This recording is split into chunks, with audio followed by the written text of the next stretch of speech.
Halo, berjumpa kembali dengan saya Tantan di kanal Tekstur Taxation Literature yang menyediakan informasi perpajakan yang mantul alias mantap betul bagi para sobat dan besti semua.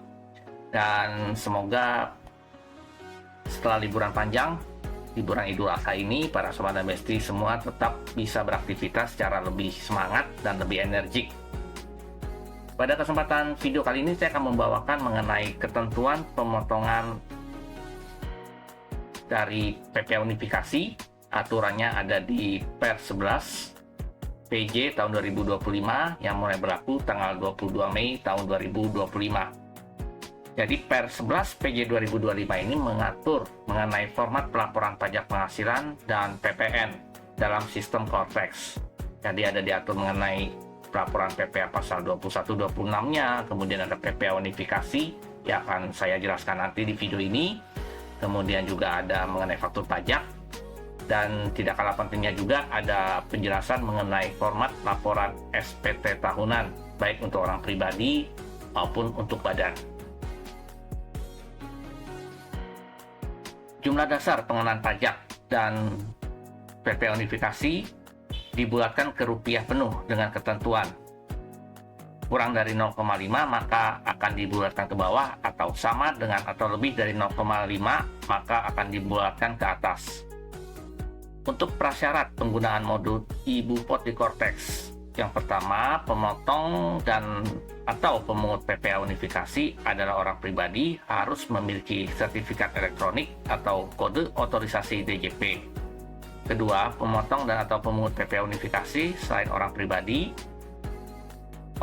yang merupakan wakil wajib pajak harus memiliki sertifikat elektronik atau kode otorisasi DJP.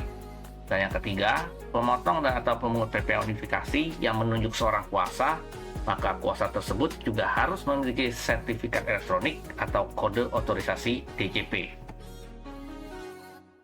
Untuk struktur penomoran bukti pemotongan dan atau pemungutan PPA unifikasi dengan format standar bisa dilihat di bawah. Dan sebagai informasi penting juga, nomor seri tersebut akan diberikan otomatis oleh sistem Cortex. Satu nomor untuk satu wajib pajak, satu kode objek pajak, dan satu masa pajak. Untuk nomor, masa pajak, dan identitas wajib pajak tidak berubah apabila terjadi pembetulan atau pembatalan. Untuk bukti pemotongan dan atau pemungutan PPA unifikasi berformat standar lengkap apabila mencantumkan NPWP atau NIK atau PIN untuk WP luar negeri. Ada validasi surat keterangan bebas. Untuk lebih jelasnya, saya ilustrasikan dengan contoh PT Berlian membayar jasa imbalan manajemen ke CV7 Berlian sebesar 15 juta rupiah pada tanggal 5 Maret 2025. CV7 Berlian menyampaikan surat keterangan bebas PPA pasal 23 yang valid. PT Berlian membuat bukti pemotongan dan atau pemungutan PPA unifikasi berformat standar dengan perincian status bukti potong dan atau pemungutan PPA unifikasi adalah normal. Sedangkan untuk nomor bukti pemotongan dan atau pemungutan PPA unifikasi akan disediakan oleh sistem. Identitas wajib pajak yang dipotong dan atau dipungut CV7 Berlian. Fasilitas yang dimiliki penerima penghasilan diisi dengan surat keterangan bebas PPA pasal 23 dan usuk masa pajaknya diisi Maret tahun 2025. Untuk kode objek pajak adalah jasa manajemen, maka diisi dengan 24.10402. Dasar pengenaan pajaknya 15 juta rupiah, tarifnya 2%. Sifat pemotongannya adalah tidak final. PPA yang dipotong atau dipungut sebesar 0. Dokumen referensi bisa diisikan nomor invoice dan tanggalnya. Dan validasi surat keterangan domisili bagi wajib pajak luar negeri dengan tarif P3B. Pemotong dan atau pemungut harus mencantumkan nomor tanda terima surat keterangan domisili. Bukti pemotongan dan atau pemungutan PPA unifikasi format standar dibuat dengan menggunakan modul e-Bupot di Cortex dengan menggunakan tanda tangan elektronik, sehingga hasil cetakannya tidak perlu dibubuhi tanda tangan basah dan atau stempel lagi. Untuk Pembetulan bukti potong dan atau pemungutan PPh unifikasi formal standar dapat dilakukan sepanjang: yang pertama, SPT PPh masa unifikasi masa pajak yang bersangkutan belum dilakukan pemeriksaan atau pemeriksaan bukti permulaan secara terbuka. Kedua, bukti pemotongan atau pemungutan PPh unifikasi formal standar belum diajukan permohonan keberatan. Diajukan keberatan namun tidak dipertimbangkan. Diajukan keberatan tetapi dicabut oleh wajib pajak dan DJP telah menyetujuinya. Bukti pemotongan dan atau pemungutan PPh unifikasi yang bersangkutan tidak dalam proses pengembalian pajak yang tidak seharusnya terhutang. Untuk nomor dan masa pajak yang dicantumkan dalam bukti pemotongan dan atau pemungutan PPh unifikasi formal standar dengan status pembetulan adalah sama dengan nomor dan masa pajak bukti pemotongan dan atau pemungutan unifikasi yang dibetulkan. Untuk tanggal pembetulan adalah tanggal diterbitkannya bukti pemotongan dan atau pemungutan PPh unifikasi berformat standar dengan status pembetulan. Pemotong dan atau pemungut PPh unifikasi berformat standar harus memberikan pembetulannya kepada pihak yang dipotong dan atau dipungut. Untuk bukti pemotongan dan atau pemungutan PPh unifikasi dengan status pembatalan yang sudah dibuat pemotong dan atau pemungut harus dilaporkan dalam SPT masa PPh unifikasi. Ketentuan selanjutnya sama dengan ketentuan pada saat pembetulan SPT masa PPh unifikasi. Tata cara penyampaian bukti pemotongan atau pemungutan PPh unifikasi formal standar kepada pihak yang dipotong atau dipungut. Yang pertama, pemotong dan atau pemungut harus memberikan bukti pemotongan dan atau pemungutan tersebut. Ketentuan ini juga berlaku apabila ada dibuat tambahan bukti pemotongan dan atau pemungutan maupun terjadinya pembatalan dan pembetulan. Dan yang kedua, penyampaiannya dilakukan melalui portal wajib pajak. Untuk dokumen yang dipersamakan dengan bukti potong unifikasi, cara pembuatannya, penomorannya mengikuti format penomoran pada sistem yang dimiliki pemotong dan atau pemungut PPh. Apabila pihak pemotong dan atau pemungut membuat bukti pemotongan dan atau pemungutan PPh unifikasi format standar dan juga membuat dokumen yang dipersamakan dengan itu, maka sistem penomorannya pada dokumen yang dipersamakan dengan bukti pemotongan dan atau pemungutan PPh unifikasi dengan format standar diberikan secara terpisah dengan penomoran pada bukti pemotongan.